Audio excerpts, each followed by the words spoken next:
നമസ്കാരം. ഇൻഫർമേഷൻ മീഡിയയുടെ പുതിയൊരു വീഡിയോയിലേക്ക് എല്ലാ കൂട്ടുകാർക്കും ഒരിക്കൽ കൂടി സ്വാഗതം.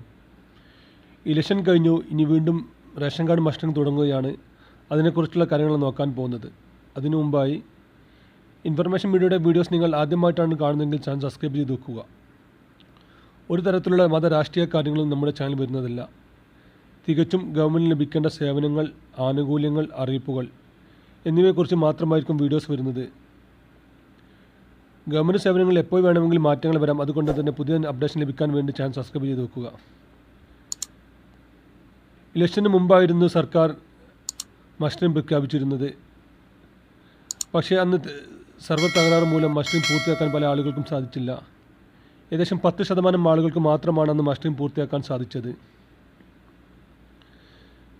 പിന്നീട് സർക്കാർ മസ്റ്ററിങ് നിർത്തിവെക്കുകയും ഇലക്ഷൻ ശേഷം തുടങ്ങുമെന്ന് അറിയിക്കുകയും ചെയ്തിരുന്നു. വരും ദിവസങ്ങളിൽ തന്നെ ഇതിനുള്ള അറിയിപ്പുകൾ വരും. അതിനു മുമ്പായി മസ്റ്ററിങ് ചെയ്യേണ്ട ആളുകളെല്ലാം റെഡിയാക്കി വെക്കുക എന്നുള്ളതാണ് നമുക്കിപ്പോൾ ചെയ്യാൻ സാധിക്കുന്നത്. മസ്റ്ററിങ് വരുന്ന സമയത്ത് വളരെ കുറഞ്ഞ ദിവസങ്ങൾ മാത്രമായിരിക്കും മസ്റ്ററിങ്ങിന് ബാക്കി ഉണ്ടാവുക. സെർവർ തകരാറ് മൂലം ചിലപ്പോൾ ഓരോ ജില്ലയ്ക്ക് ഓരോ ദിവസങ്ങളോ അല്ലെങ്കിൽ അത് അടിസ്ഥാനത്തിലായിരിക്കാം മസ്റ്ററിങ് വരുന്നത്. ഏതായാലും വരും ദിവസങ്ങളിൽ തന്നെ മസ്റ്ററിങ് പൂർത്തിയാക്കേണ്ടി വരും. മസ്റ്ററിങ് പൂർത്തിയാക്കാൻ കേന്ദ്ര സർക്കാർ 1 മാസമായിരുന്നു നിശ്ചയിച്ചിരുന്നത്. അതിൻ്റെ കാലാവധി ഉടൻ തന്നെ അവസാനിക്കുന്നതിനാൽ എത്രയും പെട്ടെന്ന് തന്നെ മസ്റ്ററിങ് പുനരാരംഭിക്കുകയാണ്. ആദ്യം നമ്മൾ ചെയ്തു വെക്കേണ്ടത് റേഷൻ കാർഡിൽ നിന്ന് മരണപ്പെട്ട ആളുകളുടെ പേര് ഒഴിവാക്കി വെക്കുക എന്നുള്ളതാണ്. റേഷൻ കാർഡ് ഉടമയാണ് മരണപ്പെട്ടതെങ്കിൽ വീട്ടിലുള്ള മുതിർന്ന വനിതാ അംഗത്തെ ഉടമയാക്കി റേഷൻ കാർഡ് റെഡിയാക്കി വെക്കുക. ഓൺലൈൻ സെൻറ്ററുകളിലോ അക്ഷയകളിലോ ചെന്ന് കഴിഞ്ഞാൽ അത് എത്രയും പെട്ടെന്ന് തന്നെ ചെയ്യാൻ സാധിക്കും.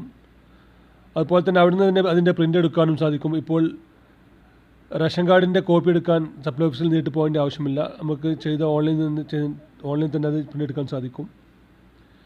അതുപോലെ തന്നെ പ്രവാസികളായ ആളുകളുണ്ടെങ്കിൽ, നമ്മുടെ റേഷൻ കാർഡിൽ പ്രവാസികളായ ആളുകളുണ്ടെങ്കിൽ അവരുടെ പേരിന് നേരെ NRK എന്ന് രേഖപ്പെടുത്തണം. എങ്കിൽ മാത്രമായിരിക്കും മസ്റ്ററിങ് ചെയ്യുന്ന സമയത്ത് ബുദ്ധിമുട്ടില്ലാതിരിക്കുക. അല്ലാത്ത പക്ഷം അവർക്ക് മസ്റ്ററിങ് ചെയ്യേണ്ടി വരും.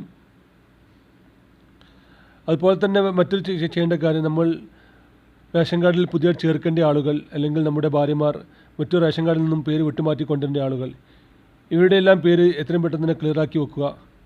സെയിം താലൂക്കിൽ നിന്നാണ് നമുക്ക് മാറ്റേണ്ടതെങ്കിൽ കൂടുതൽ ബുദ്ധിമുട്ടില്ല. ഒറ്റ തവണ അക്ഷയയിൽ പോയി കഴിഞ്ഞാൽ തന്നെ അത് റെഡിയാക്കാൻ സാധിക്കും. അതിനുശേഷം അത് അപ്രൂവൽ ആയതിനു ശേഷം നമുക്ക് വീണ്ടും ഓൺലൈനിൽ നിന്ന് പ്രിൻ്റ് എടുക്കാം.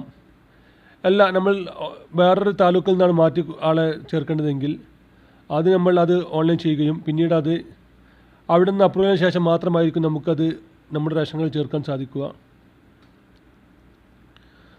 അതുപോലെ തന്നെ 2000-ൽ മേലെ സ്ക്വയർ ഫീറ്റുള്ള വീടുകളും മറ്റെല്ലാം അത് അളവും തൂക്കമെല്ലാം റെഡിയാക്കി വെക്കുക.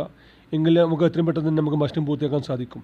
ഇനി നമുക്കൊരു പുതിയ വീഡിയോസുമായി കാണാം. അതുവരെയും എല്ലാ കൂട്ടുകാർക്കും നന്ദി, നമസ്കാരം.